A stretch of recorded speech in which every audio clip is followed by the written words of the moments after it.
Yo, what's good, everybody? It's your boy, the Anime Humble here, coming back at you with part 34 of What If Naruto Was Like Minato, otherwise known as Return of the Flash on Wattpad. And if you want to read the story for yourself, the link in the description will bring you to that. Also, the other link in the description will bring you to the Discord server if you wanted to, talk to me or offer just something to read or whatever, a new series idea, whatever it may be. Join the Discord server. We have a good time over there, and the people over there are very helpful. So I appreciate you guys. Also, we just hit 800 subscribers, so that means that I will be starting a new series as well on the side. Hopefully, I'm probably going to start something a little shorter to finish it up a little quicker than the other ones. But yeah, we're going to be doing that. So I hope you guys look forward to that and enjoy that. And that series will have full editing. I mean, just like complete editing where I just go through and do it all for that series, because I want the episodes to be a little shorter, and I want the series to be a little shorter so I can edit everything down, because my phone doesn't have all that space. Sorry, guys. But yeah, I think that's about it. So yeah, like, comment, and subscribe. I respond to all comments, heart all comments. I like all comments, and I genuinely appreciate them, and I appreciate all the support.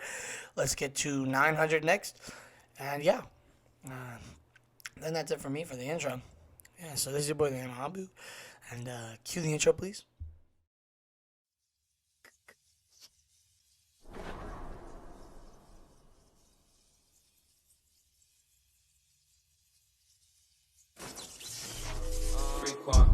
And watch y'all hold my breath. Smoke fries so fresh to death. Thank God for every breath. Used to know, still I step. Remember duct tape when you get sweat. Halfway right, girl, halfway left. I pray I do my best. I pray that's like my best. Alright, we're back. The streets were as lively as they were in the day, but it was noticeable to Naruto that the people were starting to slowly go back to their houses and resting places. For those who were out of town, it was strange how sometimes Naruto didn't have much to think about rather than the present. But a topic weighed quite heavily on his mind. Him becoming the clan head to both of his clans.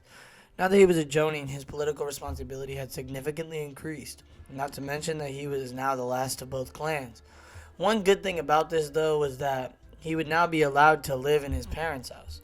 Before he could dwell on it further, a mental call from his tenant snapped his attention. "Naruto, I need to talk to you." Naruto raised an eyebrow. Kurama was sounding unusually serious this time. "Right now?" "Yes, right now." Wow, not only was he unusually serious, but a little impatient, irate as well. But for what reason? As far as he could recall, he had done nothing to aggravate Kurama. He would have to ask the Biju to continue their conversation like it was going, but something in Kurama's tone told him that this conversation required some face-to-face talk. Alright then, and in a blink he was pulled inside his mindscape, arriving at the valley on the edge of the great lake that represented his massive chakra reserves. Kurama was sitting right in front of him, on his hand and gazing right at him. Hot air rushed past him whenever he exhaled. "What's up, Kurama?" "I'm good, only a little bored. Even with access to your eyes, events of the world tend to get a bit boring every now and then." Kurama smirked at the end. Naruto smirked in return. "The world has heard your complaint, and it has dutifully ignored it. Now, what's the matter?" Kurama's smirk disappeared as the atmosphere turned serious. "I wanted to talk to you about your fight earlier."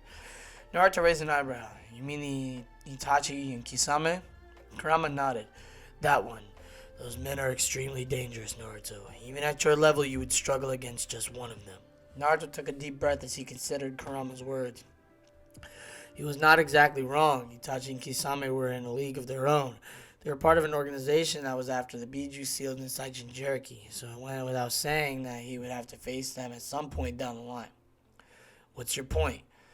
"My point is some extra training should be undertaken. More specifically, I personally think that it's time you learn to use the greatest resource at your disposal," Kurama offered. Naruto didn't need to be a genius to know what his friend was hinting at. "You want me to start learning how to use your chakra?" "Yes." Naruto had some lingering doubt. "Do you believe that I'm ready for this, though?" "After all, your power is no joke at all." Kurama grinned, exposing the sharp row of teeth he had. "You've been ready for using it for quite some time. Don't tell me that you're chickening out." Naruto snorted. "Your jokes have no sense of humor, so how will we do it?" Kurama looked Naruto dead in the eyes. I will begin training you in the use of my chakra. I have an inkling that because you have an impressive grasp on your emotions, you will be quick to master the more difficult part of it. But remember this, Naruto, that when the time comes, I want you to be able to fully use my chakra without relying on me as a buffer. Naruto looked at Kurama. His face was not betraying a single emotion. Such a thing didn't faze Kurama at all, so he waited, knowing that his patience would be rewarded. Naruto always thought things as serious as these quite thoroughly, weighing every pro and con, to him and to others, in the present and in the future. If it meant that I can become strong enough to protect those who I care about, I'd do it. The resolve was as strong as Kurama was used to, unbreakable and unshakable, pure ass-kicking resolve. Oh, curse word. He grinned. I'm glad that you aren't so hard-headed about this, but don't think that mastering a tail will be easy, even for you. One tail of mine does not equate to one tail of the Ichibi, you hear? It's a totally different scale. Naruto chuckled. I never expected something of this scale to be this easy, Kurama. And where would the fun in life be if things were always easy? He got up from his spot beside Kurama. See you later, Kurama. With that, he exited his mindscape and found himself looking back at the lighted street of Tanzaku Town. He looked around and spotted the board of a shop and concluded that not even a full minute had passed since talking with Kurama. In fact, he doubted even 5 seconds had passed. He inwardly grinned. The human mind was a strange place sometimes, an entirely different world where everything went his way. Oi, Erosenin! He nudged the man walking beside him. He had spread out his senses and had located the large chakra source that they were heading towards. It was slightly larger than that of Jiraiya's, and that was saying something since the sage had a massive chakra reserve. Another source of chakra was right next to it, an average source. Huh? Jiraiya looked over to his student. What? I need to use the bathroom. You keep going and I'll join you. With that, Naruto turned right and walked towards a restaurant, not even waiting to hear Jiraiya's reply. The toad sage in question had a twitching eyebrow as he watched the blonde leisurely move away. To admit bringing Naruto was a part of his plan to convince Tsunade to return to Konoha. Not due to the fact that they were distinct relatives, but also for another reason. The same reason that made him feel like a blank every time he thought about it. He sighed and continued on his way. Naruto was a sensory type, and as such, would have no problem in locating where he was. Plus, he also had Naruto's Hiraishi marker on his person, and Naruto always knew where he was. With these thoughts, he reached the bar in which Tsunade was in. He smiled nostalgically. I wonder how drunk she is right now. It's been a while since she went inside. Sorry. He was about to enter in when... I do hope you don't plan on flirting with her all the time. He almost jumped. He certainly did not yelp at the sudden voice next to him because he was dang Esoing Shinobi. He turned and glared at Naruto, who was not smirking at all, but his eyes held a playful glint in them. The same glint he saw in Kushine's eyes that always meant that Minato was going to get pranked. You did that on purpose, didn't you? I don't know what you're talking about. Naruto smoothly replied as he entered the bar. To be honest, he really wasn't intending to scare the man, but then again, the man should have been accustomed to this from his father. He was sure the man had done this several times as well, unless he was a buzzkill. Jiraiya followed him, muttering something unintelligibly. His eyes roamed over the entire bar, taking in everything. The couple 3 tables to their right, this disguised nobleman at the bar, and the thief sitting right next to the nobleman, unaware of the disguise. And finally, his eyes came to rest upon what, or rather, who they were after. She wasn't exactly inconspicuous, not with that large chakra signature. With her sat a woman with shoulder-length dark hair and a modest blue kimono and ninja sandals, holding onto a little pig with a necklace of pearls around his neck. She seemed to be somewhat concerned at how much sake Tsunade seemed to be gulping down. Tsunade! Jiraiya yelled as if he was actually shocked on seeing her there. Tsunade's head jerked up, and Naruto could tell by the blush on her cheeks that she was well on her way to being wasted. Jiraiya? Her shock was more genuine. Damn, I did that voice wrong again. I did that the last time when I tried to record this. Same exact part, reading the same exact thing. Let's just try it again. Jiraiya? Her shock was more genuine. Naruto could tell that she was truly surprised to see her former teammate over here. Her gaze then shifted onto him, and Naruto saw, if only for a fleeting moment, the shock that appeared in her eyes before being carefully concealed. So she knows who I am, he mused. Jiraiya sauntered over to her without even asking for her permission, and he sat down. Naruto followed suit and sat down beside Jiraiya, directly facing the dark-haired woman. "Order up, kid. I bet you're hungry." Jiraiya told him, and with a nod, he picked up the menu to look through it, completely ignoring the nervous gaze of the woman for the moment. "It's been a while, hasn't it, Tsunade?" Jiraiya asked, friendly and openly. Naruto ordered, and the food was brought quickly. As he ate his salmon, he greeted the woman. "Good evening." "Good evening as well. I'm Tsunade, and you are?"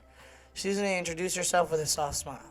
Naruto smiled back. "Uzumaki Naruto, and perhaps you should wear that Senbon launcher on the underside of your forearm to better conceal it. Anyone with good eyes could spot the small bumps made by the launcher on your sleeve." Tsunade blinked in surprise. "You can see it?" Naruto shrugged. "I tend to notice things like those pretty easily. It's more of a developed habit." "Let's not play games here, Jiraiya. What the hell do you want?" Tsunade barked rather harshly in Naruto's opinion. Just what had Jiraiya done to invoke such rudeness? In the corner of his eye, he watched Jiraiya steeling himself ever so slightly. "Alright, let's not play games then, Tsunade. You're ordered to Konoha to become the Godaime Hokage." Tsunade blinked, just staring at Jiraiya for a moment before shaking her head as if amused. "I've been seeing a lot of old friends today." Jiraiya inquired. "It was Orochimaru, wasn't it?" The silence from Tsunade and the slightly widening of Shizune's eyes were all the answer he needed. "What happened?" The tone of question was calm, but Naruto could hear the suspicion in it. Anything that concerned Orochimaru was serious business, and if he was visiting the greatest medical nin in the world, perhaps Naruto had injured him more than he thought. Tsunade answered flippantly, "Nothing, we just exchanged a greeting, that's all." At this point, Naruto snorted, and quite heavily for Tsunade turned her eyes upon him. She spoke with a slightly angry tone. "Something funny, brat?" Naruto put down his chopsticks and stared back at her, a mock smile on his face. "How about telling the truth? Orochimaru hardly seems the kind of person to visit someone to simply exchange a greeting." Tsunade narrowed her eyes at Naruto, sparks of anger slowly growing. But instead of speaking to him, she addressed Jiraiya. "Who is this disrespectful brat you have with you, Jiraiya?" Before Jiraiya could answer, Naruto did. He didn't know why, but he suddenly felt the urge to exchange a war of words with her. It had been so long since he had one. He rested his elbows on the table. "Please avoid asking such pointless questions you already know the answer to, Tsunade-sama." He kept his tone entirely respectful, but the insinuation was clear as fresh water. "We both know just who I am and what I am." If she denied, she'd be calling herself stupid. For Naruto wasn't hiding his resemblance to his father at all. A short gasp of air caused him to break the staring contest into Tsunade and look over at Shizune, whose eyes were wide with the realization and mouth open for a gasp as she stared at him. Smirking, he turned back to the older blonde. "And for the record, I never insulted you in our conversation. I was simply stating facts. You are the one who addressed us with rudeness," he said coolly, ignoring Jiraiya's alarmed expression and minute shake of the head that said, "Don't do it." Tsunade glared heavily at him, whispering, "You have some nerve saying that to my face, Gaki." Apparently, she still seemed to have some form of self-restraint, for she turned back to Jiraiya, dismissing him just like that. "Anyways, I'll pass. Only fools become Hokage." Naruto rose an eyebrow in amusement at her reason, whereas Jiraiya pouted. That's pretty harsh for me, you know. My greatest student became a Hokage, you know." "Yeah, and where is he now?" she returned, though not as harshly as before. "All I'm saying is that the track record for Hokages isn't great. Even Sensei, the man only retired to come back after the death of his successor, and just barely survived a recent invasion. Even your student, he only wasted his life saving that village from the Kyuubi." She even looked at Naruto with a raised eyebrow to emphasize her point. Mirth and amusement slowly faded from Naruto's eyes as he glared at the woman, replaced by anger and disgust. He could bear people mocking the title of Hokage. He easily dismissed those type of people who could never understand what the Hokage stood for. He could also bear people who mocked him for having such a dream. He had heard such mocks all his life, but never had he ever heard anyone mock his father, the Yondaime. Sure, people had their own opinions about others, but to insult a man who sacrificed his own family for the sake of his village, and she even had the nerve to look at him, all the while insulting his father, his surrogate grandfather. Naruto's opinion of her had substantially plummeted. Wasn't she aware that she wasn't only insulting her sensei, but her own grandfather and granduncle as well? The two people who laid the foundation for Konoha. This was the woman who was supposed to be the Godaime Hokage. Talk about having a will of fire. There wasn't even embers inside of her, let alone flames. Jiraiya raised his hand in a placating motion to calm her down. He himself had flinched when she insulted Minato, who was almost like a son to him, but he kept his anger in check, for that wasn't going to bring her back to the village. Now, Tsunade, don't be like that. You've been gone for a long time. I want nothing to do with Konoha and anyone who's affiliated with it. I will never accept the position of Hokage just because Sensei stupidly believed that. Her rant was interrupted by Naruto, who spoke in a mock surprise tone. I'm sorry. I think you're mistaken that this is a request. The Sandaime Hokage has ordered us to bring you back. Tsunade mockingly smirked at him. Leaning forward, Naruto kept his eyes from floating downwards, where her blanks had been pushed together.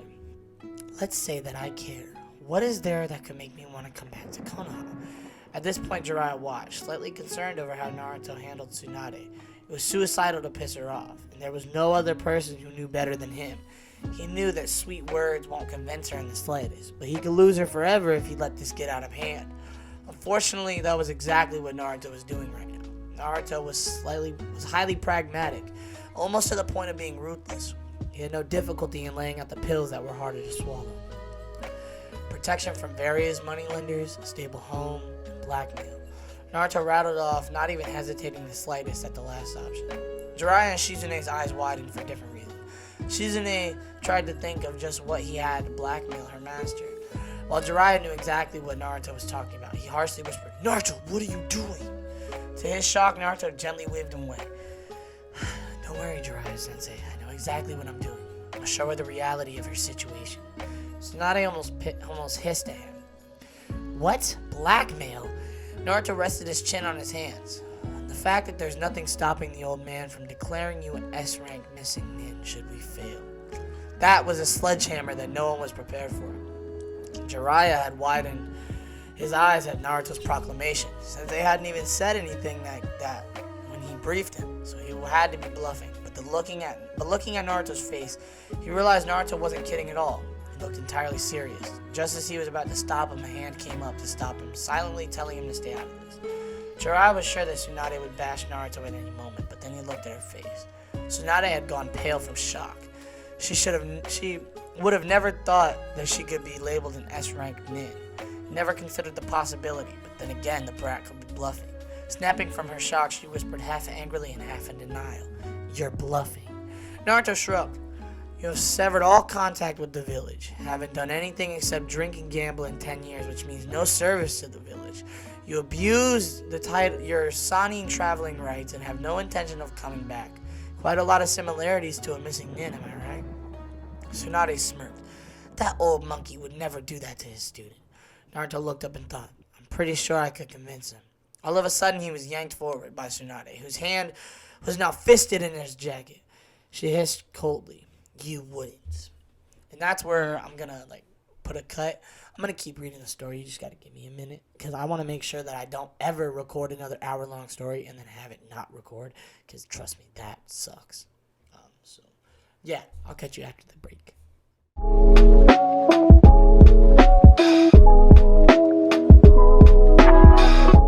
Naruto stared at the hand for a moment and then stared at her. "Please let go of the collar," he said calmly. Perhaps he pushed her too far, he mused. Tsunade harshly shoved him back into his seat, settling back into her own. Naruto straightened out his collar. The truth is a bitter pill to swallow, isn't it? Tsunade's glare could have killed him 10 times over if she had the ability to do so. The atmosphere around the table was tense. Jiraiya was already sitting on the edge of the seat, ready to protect Naruto the moment Tsunade lifted her fist, while Shizune looked ready to restrain Tsunade. Naruto posed his question one more time. "So will you come back for the sake of your village?" Tsunade made no reply as she glared hatefully at Naruto for forcing her into this position. The brat may have been bluffing, but there was possibility that he wasn't as well, and he hit the hammer on the nail. He had compared her to a missing nin, and she would have to admit this to no one. She would admit this to no one, but the similarities were strikingly accurate. If she accepted, then she would be going back to the village that caused her so much pain and loss. But if she didn't, she could be branded a high-level missing nin. Naruto sighed disappointedly. "I see." He then, to the shock of everyone at the table, got up from his seat and brushed himself off. "Alright, let's go, Sensei."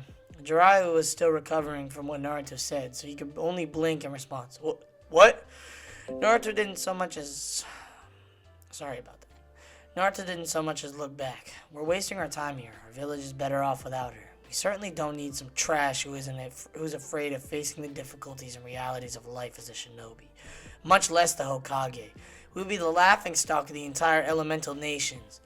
Naruto knew he was really asking for it. He knew from the moment he started talking to Tsunade that Jiraiya's plan was doomed.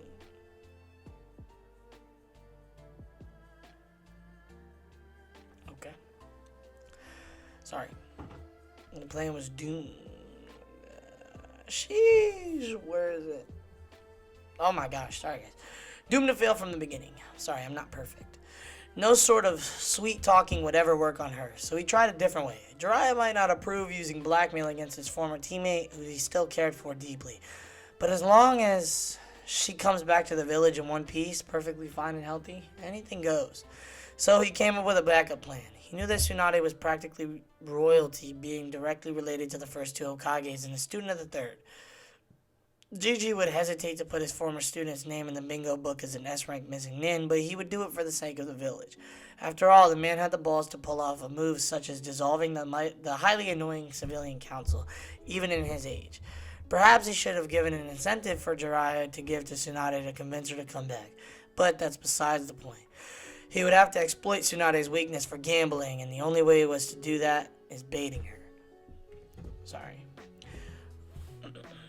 It seemed to have worked, for his danger sense rang 2 seconds before he felt a hand on his shoulder, forcibly turning him around, a hand once again roughly grabbing his collar. Tsunade's enraged face greeted him, full of gritted teeth and a snarl. Naruto would have almost panicked if not for the initial success of his plan. Tsunade was releasing quite a large amount of killing intent. He noticed out of the corner of his eye that the people in the bar had fainted right away. Behind Tsunade.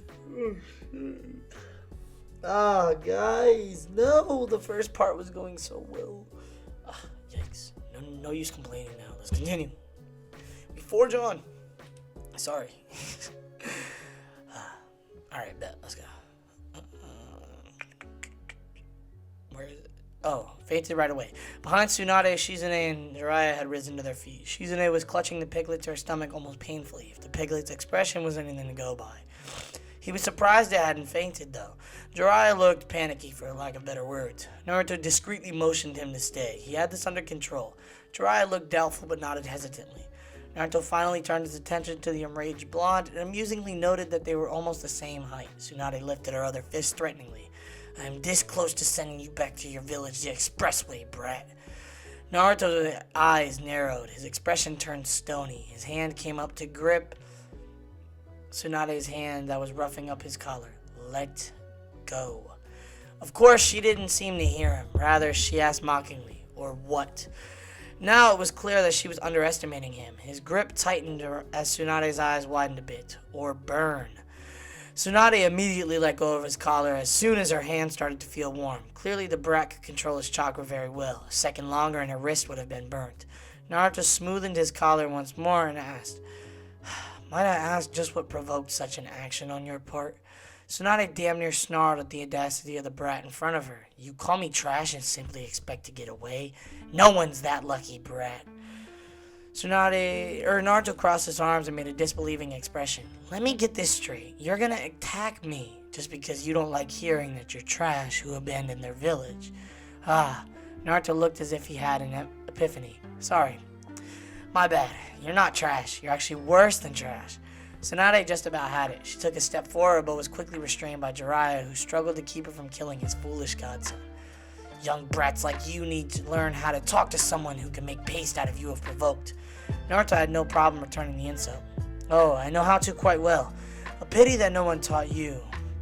And what do you know about young people these days anyway? Jiraiya was frantically motioning Naruto to stop. The one thing that ticked Tsunade the most was whenever her age was mentioned in a mocking way.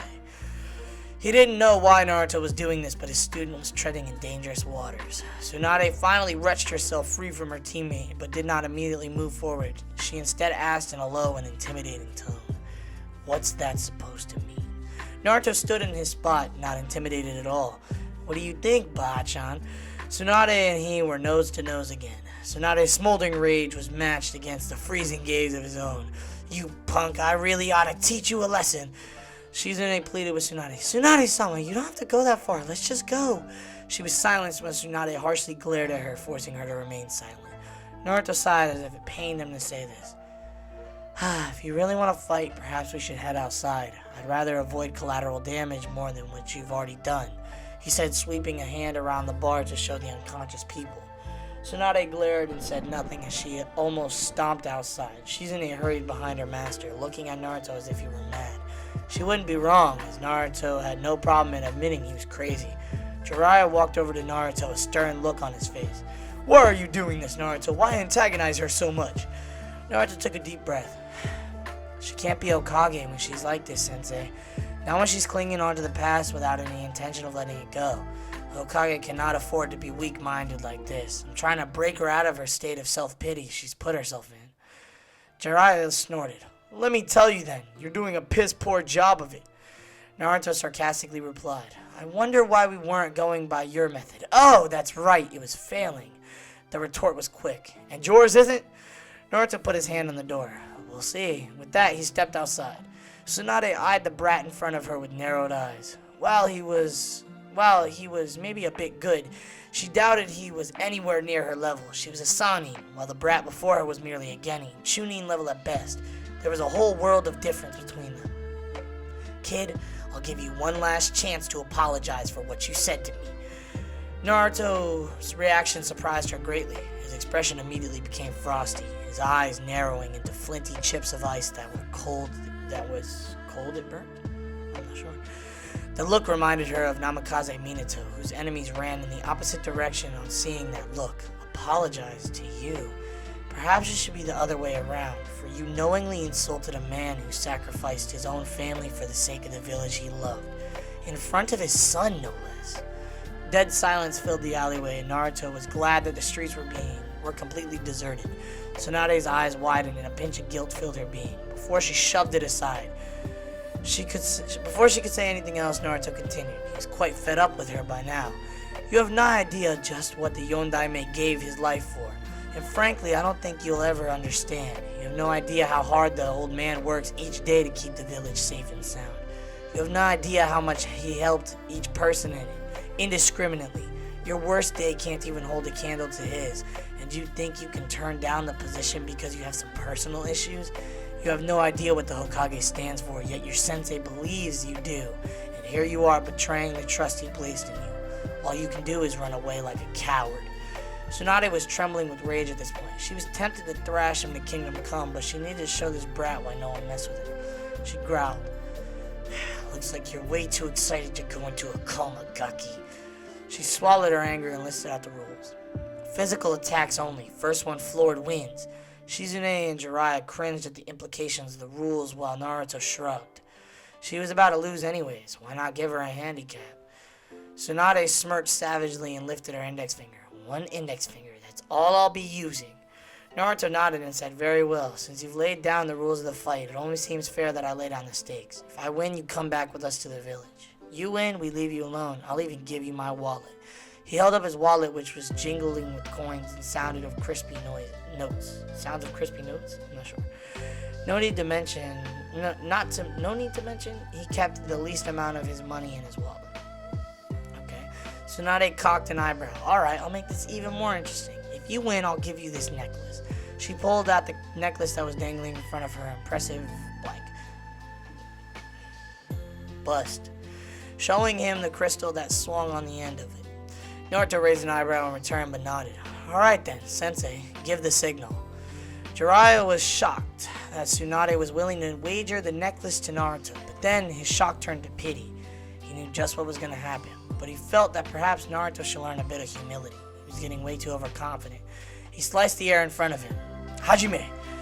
He was confused when Naruto just took a kunai out of his thigh holster and ran towards her. A disbelieving expression came over the faces of both Shizune and Jiraiya. Jiraiya was gaping at the fact that Naruto wasn't even going at Chunin level speeds and charging Tsunade head on. He knew Naruto planned his fights out from the beginning and was capable of some really impressive improvisation. But honestly speaking, this one looked to be a bit foolish. Either the brat really had a good plan, or he was just acting plain stupid. Alright, bet. So, that's where I'm going to end this part of. Sorry guys. Well, not sorry. This is a pretty solid episode, and I'm gonna edit this one for you guys, so hopefully it looks a little better. I hope you guys enjoyed the intermediate, like the little intermission section in the middle. I think I'm gonna keep doing that from now on. Maybe make that a trend. I actually kind of enjoy it. I hope you guys enjoy this part. Maybe enjoy this video, and yeah, like, comment, subscribe. Discord link in the description. Story link in the description as well. If you don't like the way that I read things, it's totally fine. No offense taken. You can read it for yourself. Link in the description will bring you there. But yeah, so I hope you enjoyed, and that's it for me. This is your boy, the Anime Ambu, and I am out. Deuces.